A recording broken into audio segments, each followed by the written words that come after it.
बहुत समय पहले की बात है। अरावली की पहाड़ियों में बसे एक छोटे से गांव जगनपुर में गिरधारी अपनी पत्नी सरोज और दो छोटे बच्चों टिंकू और काजल के साथ एक छोटे से घर में रहता था। गिरधारी पेशे से एक लकड़हारा था और वह बहुत मेहनत से जंगलों से लकड़ी काट कर लाता और गांव में घर घर जाकर उनको बेच देता। उससे जो कुछ भी गिरधारी की कमाई होती उससे सरोज किसी तरह से घर चलाती थी। गरीब होने के बाद भी उन सब में आपस में बहुत प्रेम था। गर्मियों का मौसम पूरी तरह से जा चुका था और अब सर्दियों ने अपने पैर पसार लिए थे। यूं तो सर्दियों में अक्सर जगनपुर का तापमान 5 से 6 डिग्री रहता था, लेकिन इस साल तापमान बहुत ज्यादा गिर गया था, जिससे ठंडी बहुत जोरों से अपना कहर ढा रही थी। इस वजह से जगनपुर के लोग ठंडी के कारण बहुत ही ज्यादा डरे हुए थे। दिन हो या रात, लोग ठंडी से बहुत परेशान थे। हे भगवान, यह कैसी लीला है आपकी। देख रही हो सरोज, इस साल कितनी ज्यादा ठंडी पड़ रही है। इस ठंडी में तो काम करना बहुत ही मुश्किल हो गया है। बाहर निकलते ही पैर ठंड के मारे अकड़ने लगते हैं। इतनी ठंडी में तो बाहर निकलने का मन ही नहीं करता। पता नहीं इस साल की ठंडी कैसे कटेगी। हाँ जी, ठीक कहते हो आप। इस साल तो ठंड कुछ ज्यादा ही पड़ रही है। एक काम करो, आज आप घर पर ही ठहर जाओ। जब ठंडी कम हो जाए तब काम पर चले जाना। नहीं भाग्यवान, घर पर ठहरने से कैसे काम चलेगा। काम करने से ही तो हमारे घर चूल्हा जल पाता है। अगर मैं घर पर रुक गया ना भाग्यवान, तो इन सर्दियों में हम भूखे मर जाएंगे। हाँ जी, ये तो आप ठीक कहते हो। यह लीजिए, आपके लिए मैंने टमाटर प्याज की चटनी और रोटी बांध दी है। इसे अपने साथ जंगल ले जाना और लकड़ी काटने के बाद जब भूख लगे तो खा लेना। अरे भाग्यवान, तुम मेरा कितना ख्याल रखती हो। मैं कितना खुशनसीब हूँ जो तुम जैसा हमसफर मिला। अरे कैसी बातें करते हो। भला आपका ध्यान मैं नहीं रखूंगी तो कौन रखेगा। मैं आपकी पत्नी हूँ, मेरा कर्तव्य है आपका ख्याल रखना। अच्छा अच्छा, ठीक है भाग्यवान। अब मैं जंगल चलता हूँ। तुम बच्चों का अच्छे से ध्यान रखना। इन्हें बाहर मत निकलने देना, बहुत सर्दी है आज। ठीक है जी, आप भी अपना ध्यान रखना और शाम होने से पहले घर लौट आना। गिरधारी और सरोज आपस में बात कर ही रहे थे कि तभी उनकी बेटी काजल बोलती है। पापा पापा देखो ना, मेरे कपड़े कितने खराब हो गए हैं। मुझे बहुत ठंड लगती है इनमें। मुझे नए कपड़े लाकर दे दीजिए ना। काजल की यह बातें सुनकर गिरधारी और सरोज दोनों चिंता में आ जाते हैं। अच्छा ठीक है बेटा, मैं तुम दोनों को जल्दी ही नए गर्म कपड़े दिलवा दूंगा। तुम लोग घर से बाहर मत निकलना, बहुत ठंड है बाहर। बेचारा गिरधारी अपने बच्चों को झूठी दिलासा देकर लकड़ियां काटने जंगल की तरफ निकल पड़ता है, क्योंकि उसके पास इतने पैसे थे ही नहीं जिससे कि वह अपने बच्चों और खुद के लिए गर्म कपड़े खरीद सके। जंगल पहुंचकर गिरधारी लकड़ियां काटने लग जाता है। वह दिन भर जी तोड़ मेहनत करता है। शाम होते होते सर्दी भी बहुत बढ़ जाती है, तो वह लकड़ियों का गट्ठर बांधकर घर की ओर चल पड़ता है।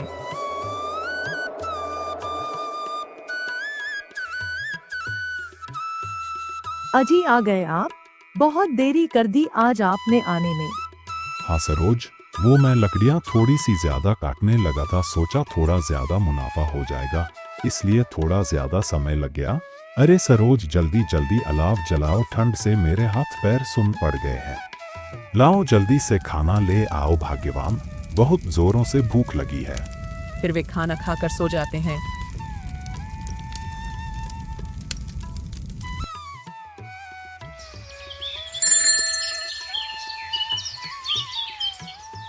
अरे गिरधारी बेटा, तुम लकड़ियां ले आए। ला दे, इनकी तो बहुत जरूरत थी। देखो कितनी ठंडी पड़ रही है। हाँ हाँ काकी, यह लो आपकी लकड़ियाँ। गिरधारी शम्मा काकी को लकड़ियां दे देता है और उनसे पैसे लेकर वहां से चला जाता है और वह गांव में घर घर जाकर लकड़ियां बेचता है। शाम होते होते उसकी सारी लकड़ियां बिक जाती है और उसे अच्छा मुनाफा होता है। वह उन पैसों से राशन लेकर घर की ओर चल पड़ता है।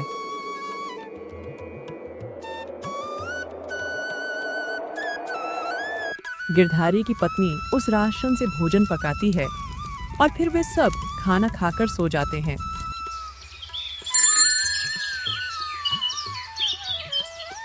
सुनो भाग्यवान, मैं जंगल जा रहा हूँ लकड़ियाँ काटने। आज थोड़ा ज्यादा समय लग जाएगा, क्योंकि मैं सोच रहा हूँ आज थोड़ी ज्यादा लकड़ियाँ काट लूंगा, फिर कुछ दिन इस कड़ाके की ठंडी में बाहर नहीं निकलना पड़ेगा। हाँ जी, आप ठीक कहते हो। मैं भी चलूंगी आपके साथ, थोड़ा हाथ बटा दूंगी। नहीं भाग्यवान, बाहर बहुत ठंड है, तुम बीमार पड़ जाओगी। घर पर ही रहो और बच्चों का अच्छे से ध्यान रखो। अच्छा जी, ठीक है। गिरधारी जंगल जा ही रहा था कि तभी उसकी बेटी उसके पास आती है। पापा ये लो टोपी। आपको बाहर बहुत ठंड लगती है ना, इसलिए मैंने यह आपके लिए घर के पुराने कपड़ों से बनाया है। अरे मेरी प्यारी बच्ची, अपने पापा का कितना ख्याल रखती हो। ठीक है भाग्यवान, अब मैं चलता हूँ। अच्छा जी, ठीक है। अपना ख्याल रखिएगा और समय पर घर आ जाना।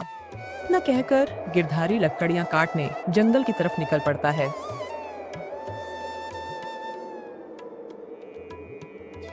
वह जंगल जाकर बहुत मेहनत से लकड़ियां काटता है।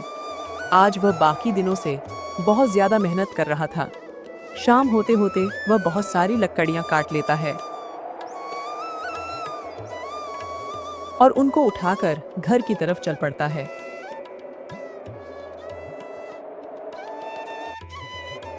अगली सुबह गिरधारी लकड़ियां बेचने जाता है।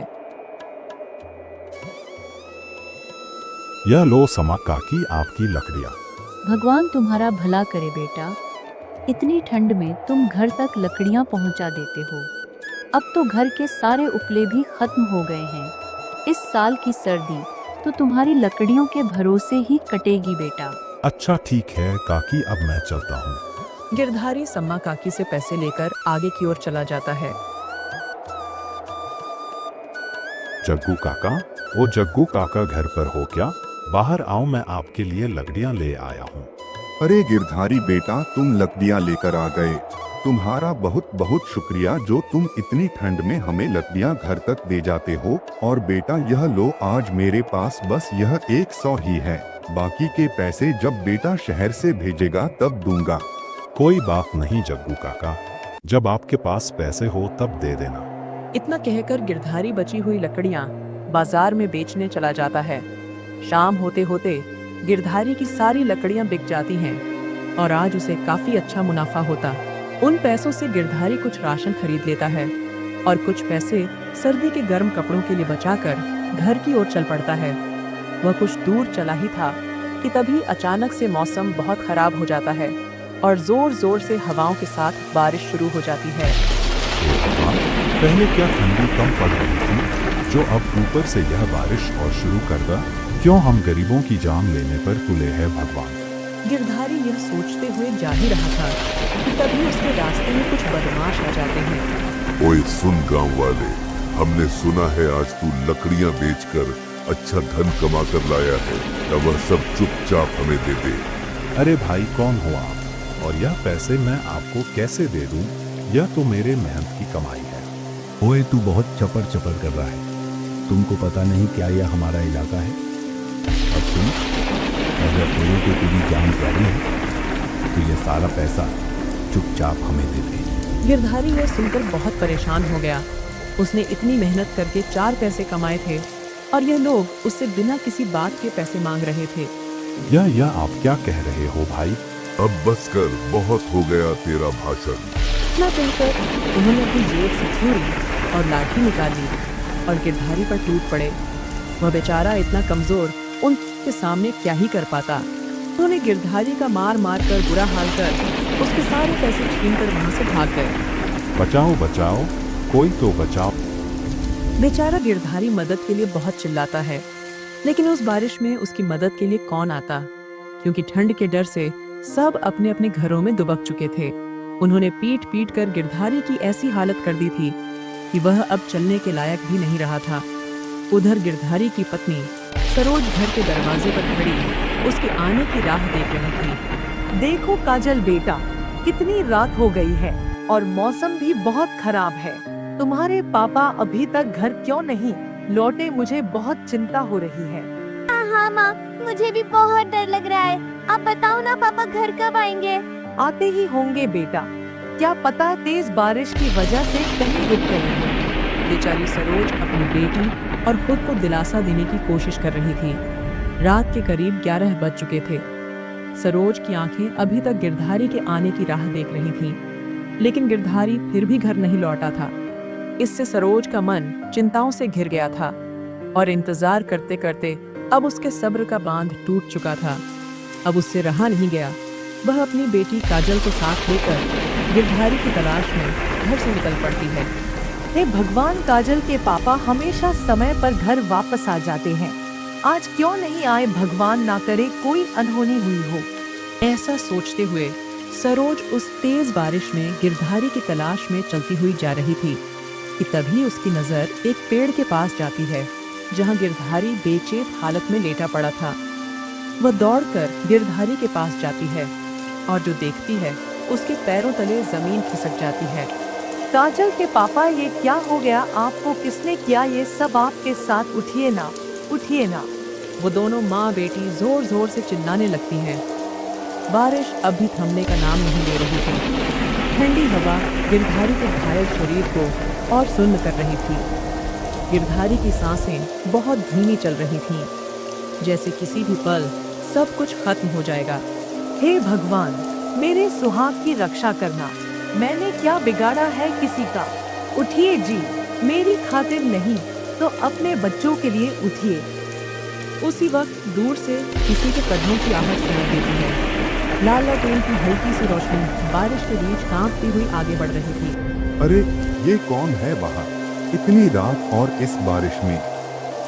जैसे ही जग्गू काका पास आते हैं, उनकी नजर घायल गिरधारी पर पड़ती है। अरे गिरधारी बेटा, ये किस हैवान ने किया तुझे? काका, बदमाशों ने पैसे छीन लिए, इसे मार डाला। नहीं बहू, अभी ये जिंदा है। हिम्मत मत हारो, भगवान ने चाहा तो कुछ नहीं होगा। जग्गू काका और सरोज मिलकर किसी तरह गिरधारी को उठाते हैं। बारिश, ठंड और अंधेरे से लड़ते हुए उसे काका के घर तक ले जाते हैं। अलाव जलाया जाता है। गर्म पानी से उसके जख्म साफ किए जाते हैं। सरोज उसकी हथेलियां अपने हाथों में लेकर रगड़ती रहती है। काफी देर बाद गिरधारी की उंगलियां हिलती हैं, होंठ कांपते हैं। सरोज, जी, मैं यही हूँ। कुछ मत बोलिए। आप बच गए जी, आप बच गए। देखा बहू, अच्छे इंसान को भगवान यूं ही नहीं छोड़ता। उस रात गिरधारी मौत के मुंह से वापस लौट आया। गरीबी, ठंड और बदमाशों ने उसका शरीर तो तोड़ दिया, लेकिन उसका हौसला नहीं। कहानी यही सिखाती है कि मुसीबत चाहे कितनी भी बड़ी हो, अगर इंसान का दिल साफ हो तो भगवान किसी न किसी रूप में मदद जरूर भेजते हैं।